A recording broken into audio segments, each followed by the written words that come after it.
My name's Nate. And I'm into physical fitness.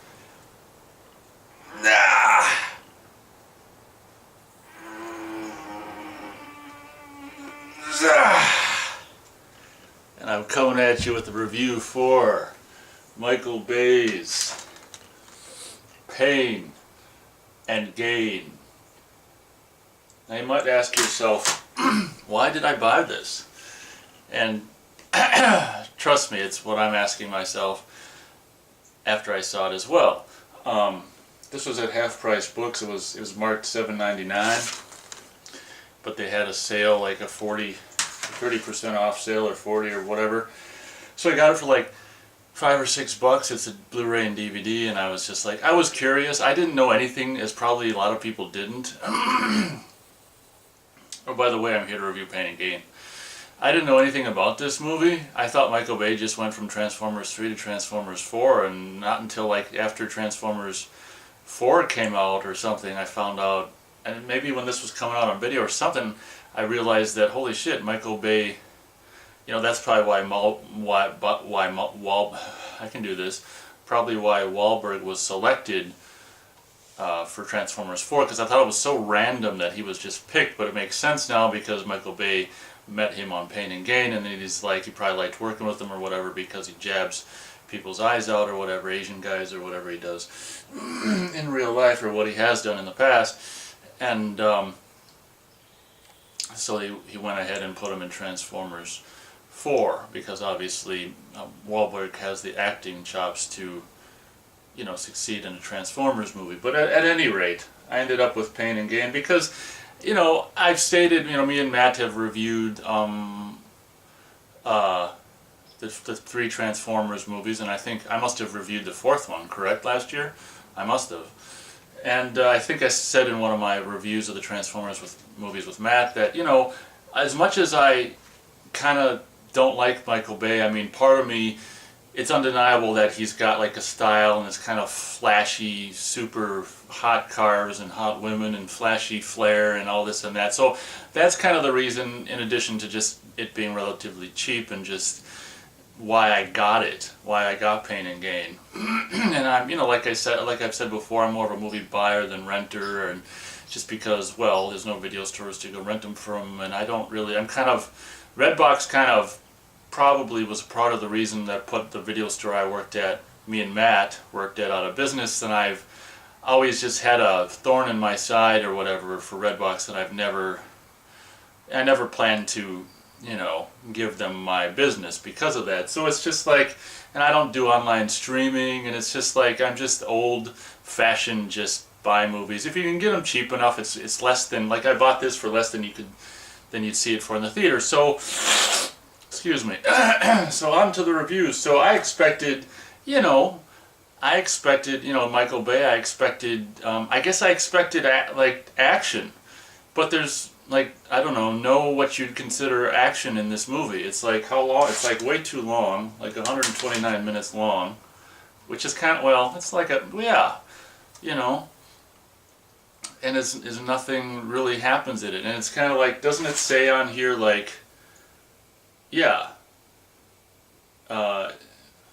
Michael Bay's hilarious action comedy, Pain and Gain, is Goodfellas on steroids, which I guess is, you know, an accurate representation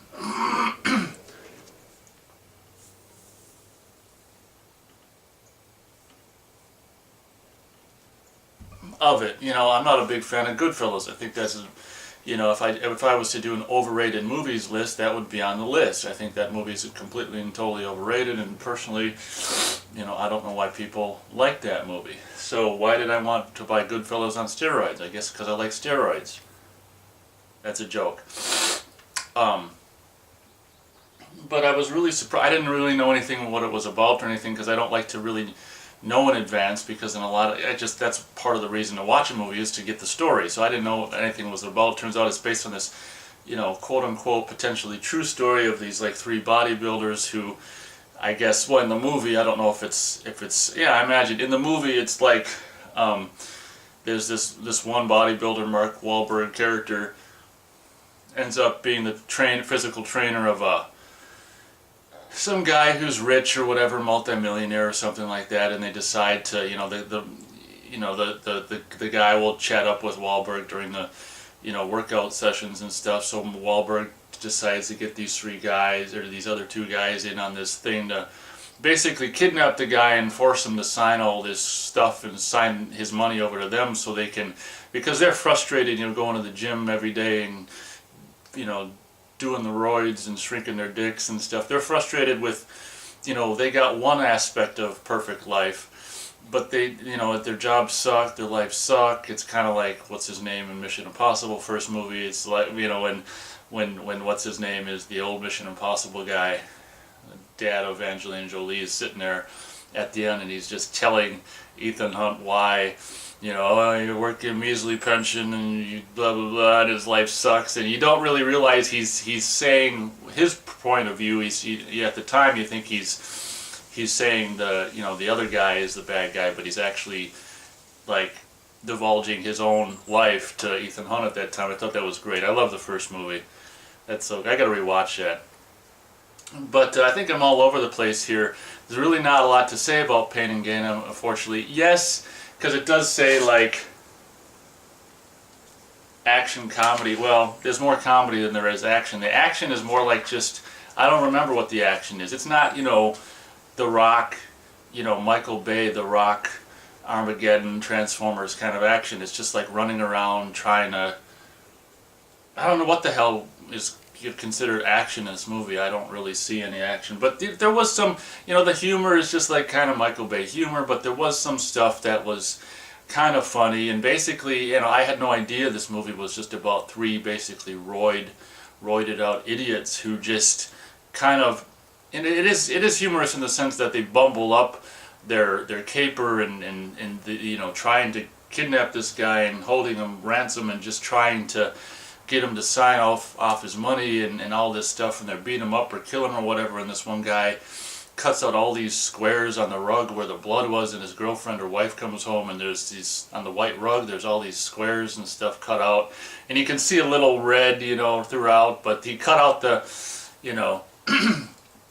the heavily bloodstained spots and took those part of the, it's just, so I'd say this movie is, more funny than its action. I mean, some of the humor, I'd say maybe the majority of the humor is kind of like Give Me a Break, but there were some, some humorous, Michael Bay shit's kind of got, like the Transformers movies kind of got that, whatever you want to call it, attempt at humor or whatever. Shit, I didn't pre-think of stars before I, before I started the thing, but, I guess I will go. You know what? I was gonna go 1.5. We'll go 1 1/4 star for Pain and Gain. It's flashy, kind of flashy. I was surprised that it wasn't really as visually interesting and flashy and sexy as a lot of majority of Michael Bay stuff. I don't quite understand it.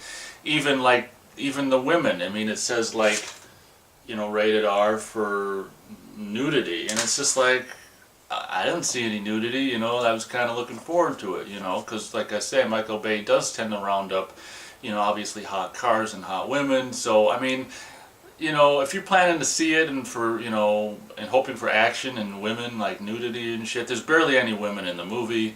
What I thought was kind of interesting is this one guy who was a superhero, this black guy, he's not even on the cover, but the guy who was like the guy with the wings in the second Captain America movies in it, and he had this fat kind of girlfriend, which I thought it was nice of Michael Bay to actually put like a fat girl in one of his movies instead of like these perfect just models. I thought that was kind of nice. But I was gonna say something about the fat girlfriend, I think, and then I forgot what I was gonna say about the fat. Maybe that's all I was gonna say, is just that it was nice of Michael to put a non-super hot model woman in the movie and stuff. So 1 1/4 stars for Pain and Gain. There's not a lot happening here, and as a matter of fact, you get depressed towards the end when you realize that goddamn, a lot of this stuff could potentially be, have really, a lot of this stuff could be potentially details that could have happened that these idiots actually did, and it brings you down that you're sharing the world with the planet. and in this case the country with people who are actually this, stupid and, greedy and all this stuff. So it's more, I'd say this movie brings you down more than anything else. So 1 1/4 star for Michael Bay's epic Pain and Gain. If you're looking, like, again, in closing, if you're looking for Michael Bay slam bang sexiness and stuff like that, I mean, I don't know. I think, I don't know. He might be losing it. I think either that or it's getting old, and we've seen it before or whatever. But as far as like whatever, I don't know. It's kind of definitely misses the mark in my opinion. So thank you very much for